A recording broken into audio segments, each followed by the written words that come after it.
Da Vinci is one of a long line of artists who have told us, beginning with the ancient Egyptians and running through the early Christians and Tibetans, that art is a medium, it's a conduit. For over 5 centuries, one of Leonardo's most bizarre designs was dismissed as incomplete. This particular drawing is one of the finest examples of Leonardo trying to understand how the shoulder works purely in mechanical terms. But when AI-enhanced systems finally reconstructed it, what emerged was a machine that worked, and one that no one expected to exist in his time. Leonardo was really someone experimental. He didn't want to paint a lot, he wanted to paint a perfect painting. Now, scientists believe he may have drawn the first system to use principles that resemble digital computation. Investigators have recently found some pretty astonishing things about Leonardo da Vinci's painting, John the Baptist. The sketch that shouldn't exist. At first glance, it looks harmless. Just another old drawing in an old notebook. A set of circles and teeth, wheels inside wheels, some scribbles, the blueprint for a broken clock. That is what most people thought the first time they saw it. But once artificial intelligence got involved, what it uncovered flipped everything upside down. This sketch is real. It is not a conspiracy nor a fictional theory. It exists inside a real book, one that belonged to Leonardo da Vinci. Leonardo da Vinci is believed by many to have been the most talented individual who ever lived. The same Leonardo who painted the Mona Lisa and carved out inventions from a time no one else could imagine. Inside one of his notebooks, among pages filled with anatomical drawings, bridge designs, war machines, and strange experiments. Taking Leonardo's notebooks and translating them so everybody can understand the way that Da Vinci thought a little better than before is very important. Sits a single sketch that has kept historians arguing for over a century. The page is stored in the Codex Madrid, a collection of Leonardo's writings and illustrations held in the National Library of Spain. And hidden in that volume is this drawing.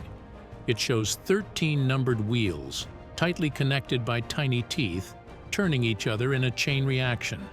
This sketch was made in the late 1400s, in the time of candlelight and castles, before telescopes, before typewriters, before even the concept of computers. Back then, math was done by hand, by scribes, by merchants, by tired engineers hunched over abacuses. If you wanted to add or subtract, you did it with your fingers or with ink. There were no machines that could do it for you. That did not happen until the 1600s, more than a full century later. So what on earth was Leonardo doing with a machine like this? Da Vinci had great expectations from his flying machine. In fact, he wrote in his notes, "The great bird will take his first flight from above the hill of Mount Ciceri." No one had even imagined it yet. The first officially recognized mechanical calculator would not appear until a German professor named Wilhelm Schickard designed one in the year 1623. Then Blaise Pascal came along with a more polished version in 1642. Then Gottfried Leibniz pushed it even further in the late 1600s. They are the ones credited in history books. Their names are in the timelines.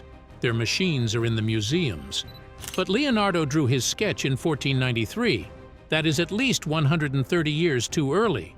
And when researchers ran the math, when they tested the gears and checked the ratios, they found that the logic behind his machine actually worked. If built, it could perform basic addition and subtraction. The idea of one wheel carrying over to the next after a full rotation, that is how modern calculators function. That is the core principle. Somehow Leonardo had figured it out centuries too early. This is why they call it the sketch that should not exist. It is not that Leonardo was ahead of his time. He always was. It is that he was too far ahead. This machine has no place in the world it came from. There was no need for it in Renaissance Italy. No one was asking for an adding machine. No universities were teaching computational logic. No bankers or builders or military engineers were requesting automated math tools. And that makes bizarre. Leonardo had no reason to design something like this, but he did. Some people think it was never meant to be found. Using a quantum AI system, researchers fed in one of Leonardo da Vinci's lost diagrams, and what emerged wasn't just a calculator. That it was hidden on purpose. After all, Leonardo was not the kind of man to share everything. He wrote in a mirrored script, kept his notes scattered. He often left projects unfinished or encoded them in metaphors. He talked about the danger of invention. He said that certain knowledge could bring harm if it was shared too soon. The pages that contained the sketch were lost for centuries. After Leonardo died in 1519, his notebooks were scattered across Europe.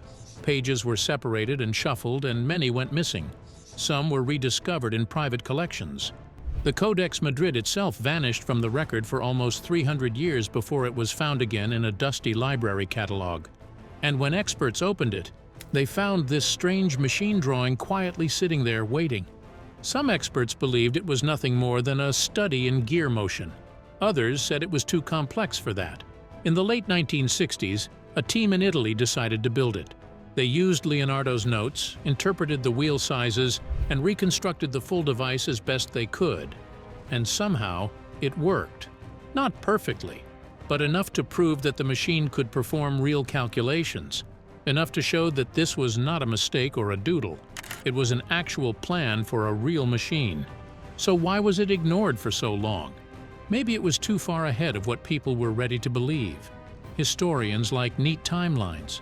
They like progress that moves in steps. But this sketch does not follow the steps. It skips ahead and ruins the order. It suggests that knowledge can exist before its time, that someone like Leonardo could invent something before the world could use it. Centuries later, artificial intelligence has picked up where he left off. Once machines began scanning and enhancing Leonardo's drawings, they started noticing things that the human eye missed. I see something that appears to be two-dimensional, but which is really three-dimensional, because there is depth in a painting. Leonardo da Vinci was doing more than playing with ideas. He was building something, something that no one else had even dreamed of yet, something that should not have existed in his world. And now, thanks to AI, it is finally coming to life. What the AI actually found. Hidden beneath Leonardo's mirrored handwriting, there were strokes too fine for the naked eye to follow, marks that had faded after more than 500 years. But once artificial intelligence got involved, something strange happened. Those faint lines started connecting, and the more the machine analyzed the sketch, the more it started to suggest something no human researcher had ever been able to say for sure. The machine was complete. The project started with a goal that seemed simple enough: digitize the Codex Madrid, preserve the fragile pages, use artificial intelligence to enhance, layer, and clean up centuries of smudges and damage. Just another archival task in a long list of preservation efforts. But the AI did more than just clean the image.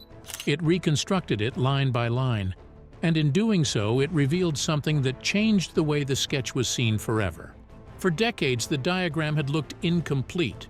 Most assumed it was just a gear test, a basic illustration of motion. But the enhanced image showed that the gear system was far more intricate. The wheel placements were not random. They followed a strict ratio pattern. The teeth were aligned for specific transfer speeds. And most shockingly, the AI identified that parts of the sketch had been altered after the initial drawing. This was not a simple diagram. It was edited and revised. And then parts of it were scratched out. Some lines were drawn over with heavier strokes. Others had been covered by ink that faded at a different rate.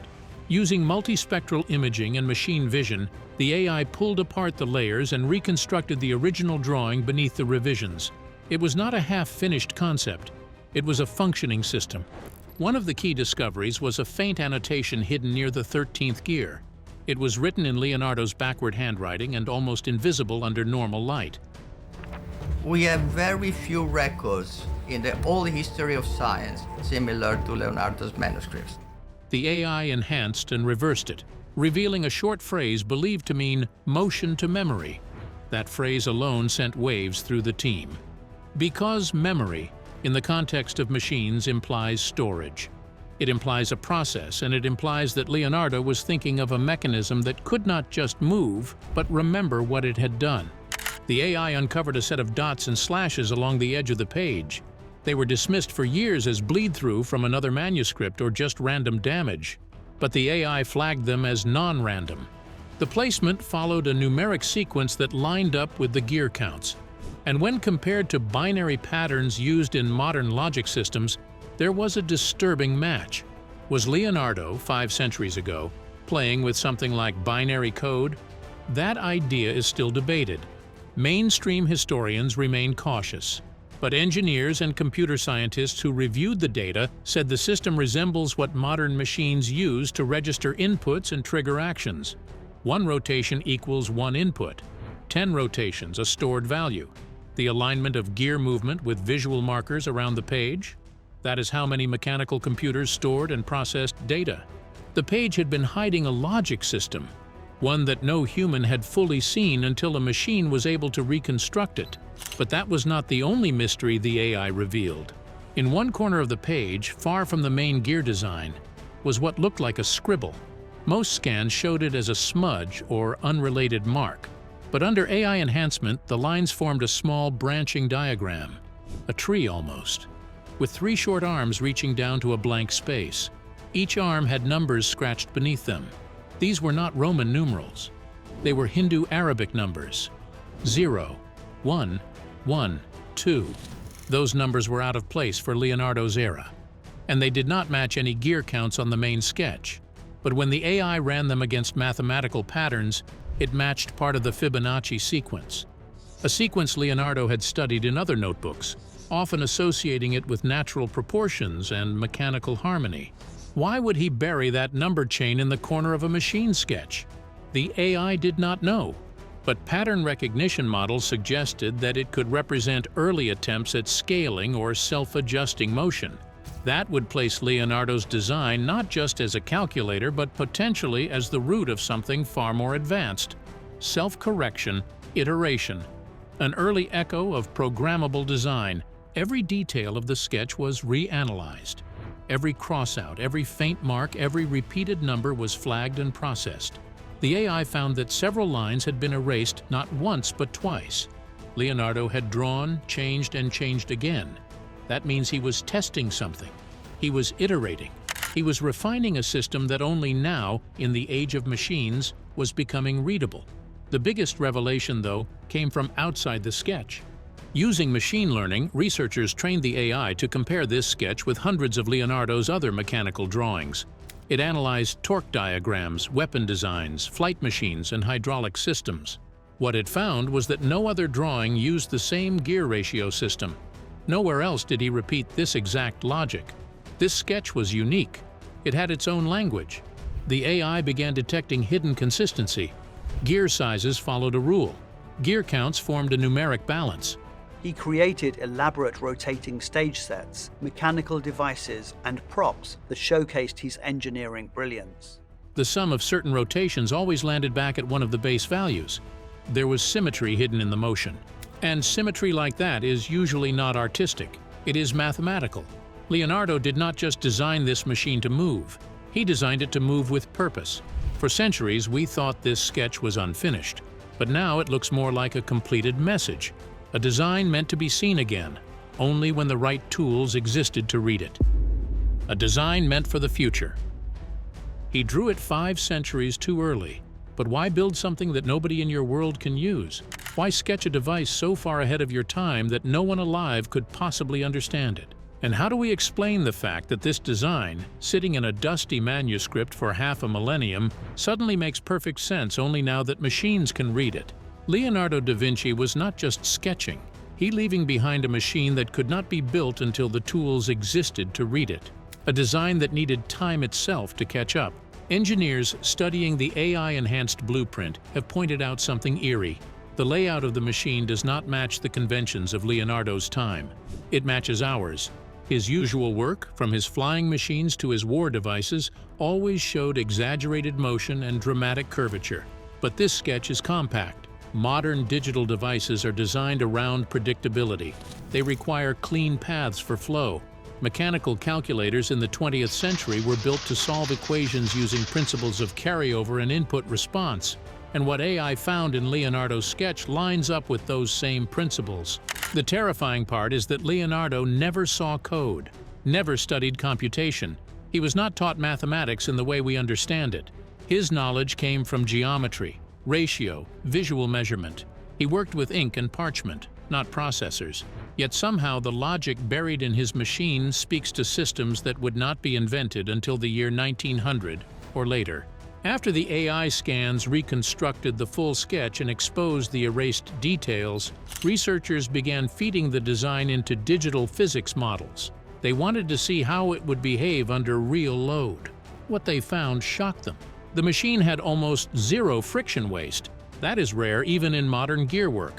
The spacing between gears, the size of the teeth, the depth of the connecting sockets all aligned perfectly to reduce loss.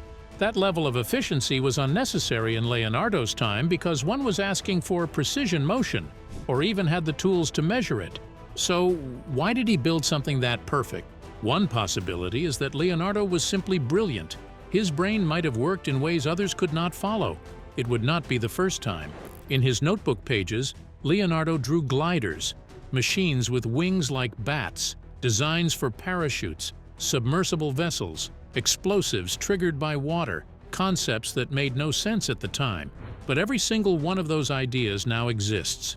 Most of them were rediscovered and rebuilt centuries later, often with very few changes from Leonardo's original layout. When the AI scans recreated the full shape of the sketch, it also revealed a strange rotational symmetry. Certain wheels aligned with others across the frame. This is not normal in basic gearwork. It means the machine was designed to work in two directions, forward and backward, resettable. He had no reason to do that, unless he was designing something not for solving immediate problems but for proving something deeper. That gears, when arranged the right way, could think. Some researchers point to a pattern in ancient artifacts. The Antikythera mechanism, pulled from the sea off the coast of Greece. The Baghdad battery, the golden ratio used in Egyptian temples. All of them show logic that appears too advanced for their time. Maybe Leonardo, obsessed with the past, picked up a thread of something older, and this sketch was his way of continuing it. When machines start decoding the work of humans who lived before machines even existed, it suggests one of two things. Either human history is full of gaps, or something has been waiting inside our history, hidden in plain sight, and it is only now waking up. The forbidden theory. There is a growing theory that Leonardo da Vinci did not just forget about this invention, he buried it, on purpose. Leonardo was not careless. He did not leave things unfinished without reason. His notebooks are full of obsessive notes and return visits, pages crossed and redrawn, concepts refined over years. He was known for chasing perfection, but this design was left untouched. Once drawn, it vanished from his working notes. The forbidden theory suggests that Leonardo realized what he had created, a machine capable of reducing human error, a system that could perform tasks without needing constant guidance, an engine of automation. In the Renaissance world, that idea was not progress. It was dangerous. Back then, knowledge was power. Control over numbers, ledgers, engineering, and trade meant control over kingdoms. The people who could calculate, predict, and track were few. Replacing them with a device would have been unthinkable. Leonardo was no stranger to political pressure. He worked for powerful families, the Medicis, the Sforzas, the Borgias. His patrons included military leaders, popes, and men who could silence a problem with a glance. If they had seen a machine that could replace skilled labor, they would have reacted with suspicion. So maybe Leonardo kept it to himself, because he knew it was not the time. There are also signs that he encoded parts of the sketch. Researchers have noted that several of the gear ratios in the drawing do not align with his usual mechanical patterns. They appear intentionally distorted. One theory is that Leonardo drew the design to look like something else, to hide its true function under the appearance of complexity. He used mirrored handwriting throughout his notebooks. Many of his designs, especially those for weapons, were layered in secrecy. Multiple scholars have commented on his use of metaphor in written descriptions. Leonardo designed weapons that could kill faster than anything used in his lifetime. Rapid-fire crossbows, armored vehicles, cannons designed with multiple chambers, but he never built them. He sketched them in private and spoke openly about his fear that invention without wisdom was a danger to humanity. He said the human foot was a masterpiece of engineering, but that the human mind could turn genius into cruelty if left unchecked. If anyone could recognize the threat of a new technology, it was him. Leonardo may have feared what his invention could do. He may have tried to hide it, But the past has been scanned, and that mystery is now breaking. What this means for us now. The world we live in is powered by algorithms, but AI reconstructing the Da Vinci Code breaks that timeline. The AI did not just bring the machine to life, it interpreted it, understood it, and then completed it. Now there is proof that machines can see what we have missed, that they can reconstruct what time was erased. And that idea is both inspiring and terrifying, because if artificial intelligence can finish what a human mind started 500 years ago, then what else can it unlock?